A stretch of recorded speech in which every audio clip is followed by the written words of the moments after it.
Bismillah ar-Rahman ar-Rahim. This is lecture number 7.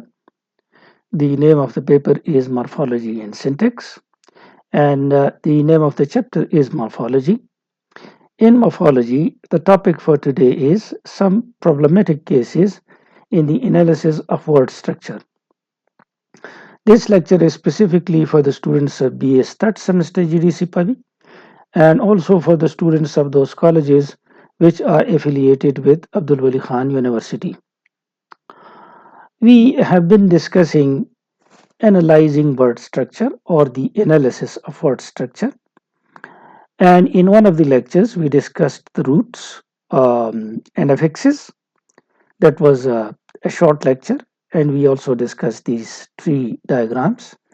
The next lecture was about bases, and we differentiated bases from roots, and we talked about this tree diagram.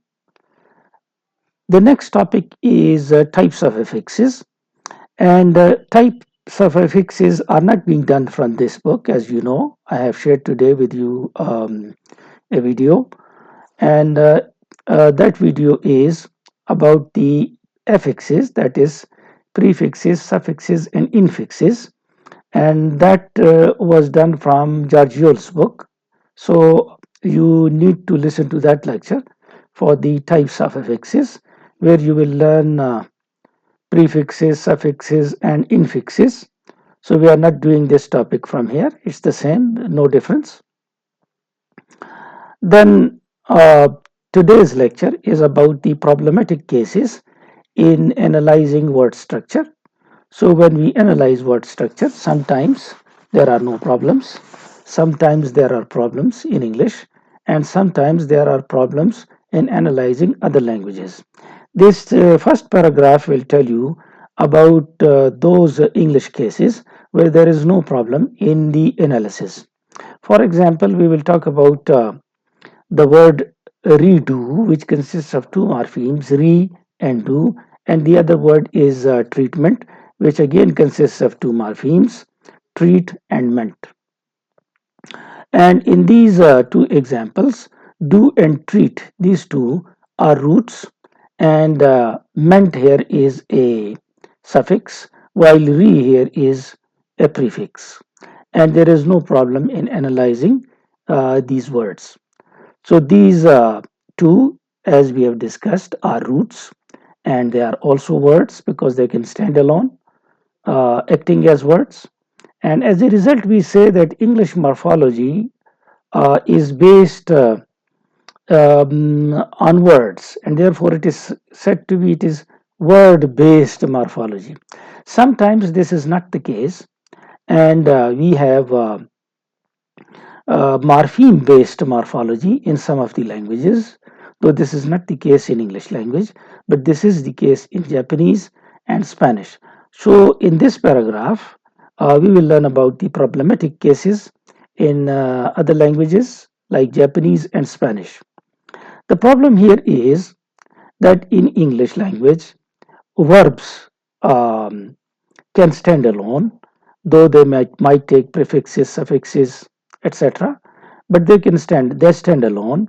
While in Japanese and Spanish, where the morphology is not word based but morpheme based, verbs are attached with other morphemes, verbs, and as a result, they are not free. For example, the word camin in Spanish means walk, and it is a verb, but it cannot stand alone. And this might look quite astonishing for an English speaker that verbs, walk, for example, is a word and it can stand alone.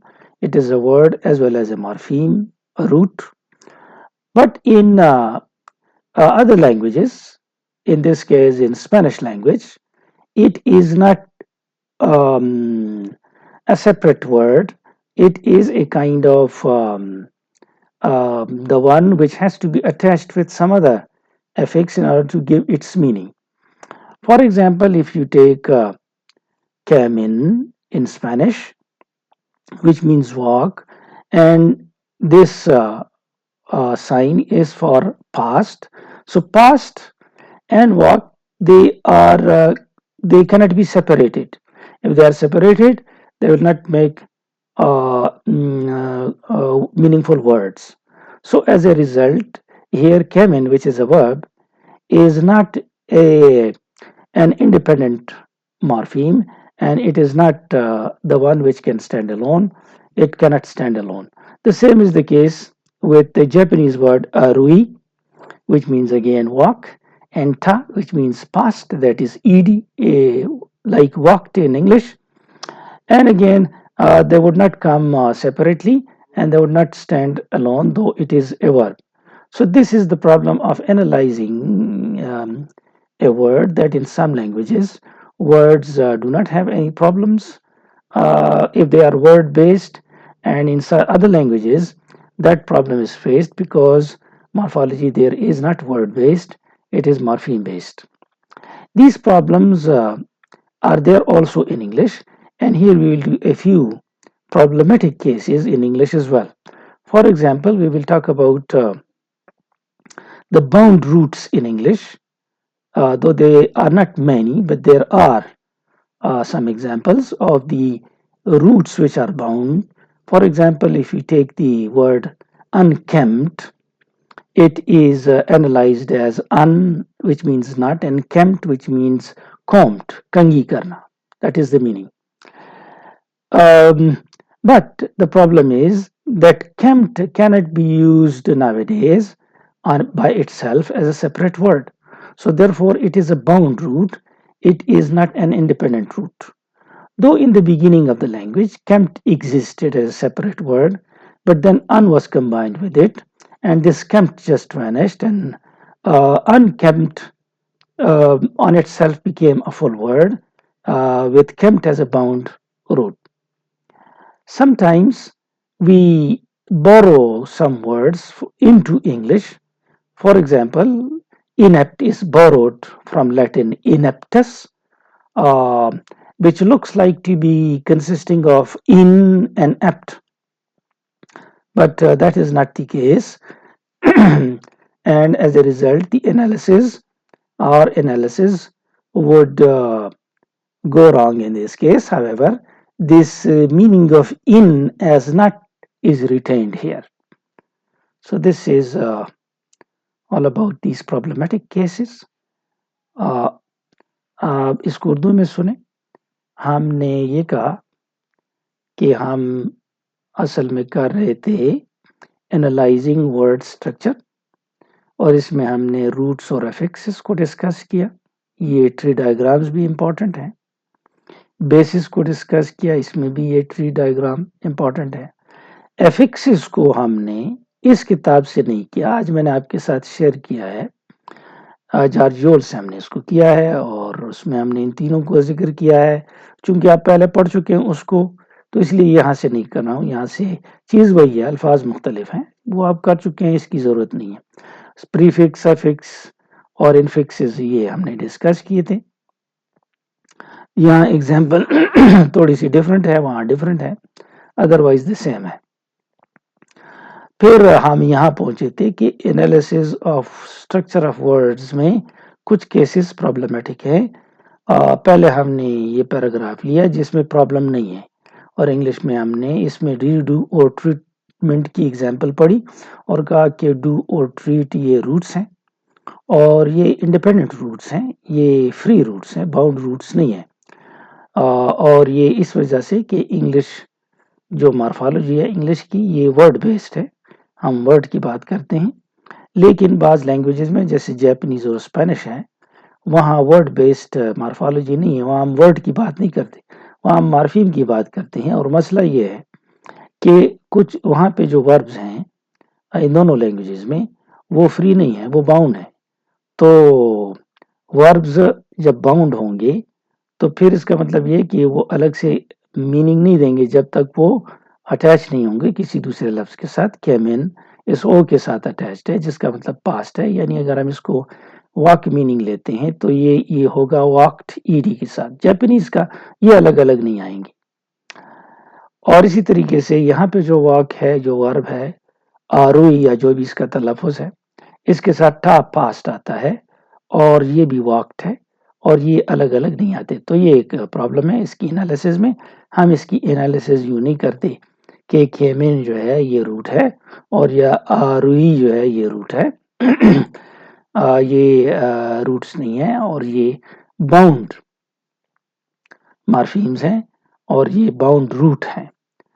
हाँ, इस next में हमने कुछ English के problematic case लिए जिसमें से एक अनकेम्प्ट है। तो इसकी एनालिसिस कभी होती थी कि अन का मतलब नॉट और केम्प्ट का मतलब कॉम्प्ट यानी कंघी करना। तो अनकेम्प्ट का मतलब होगा कि जिसने कंघी ना की हो। लेकिन आहिस्ता-आहिस्ता केम्प्ट गायब हो गया। पहले ये इस्तेमाल होता था और अब अनकेम्प्ट लफ्ज़ तो है लेकिन केम्प्ट कोई इस्तेमाल नहीं करता और ये गलत समझा जाएगा। कभी-कभी मसला बनता है जब हम बाउंड रूट्स इंग्लिश में देखते हैं, वो दरअसल हमने लिया होता है किसी और लैंग्वेज से। मसलन ये लैटिन से इनेप्टस लिखा है और इससे हमने इनेप्ट बनाया है और हमने आम तौर पे हम ये समझते हैं कि ये एप्ट का उलट है।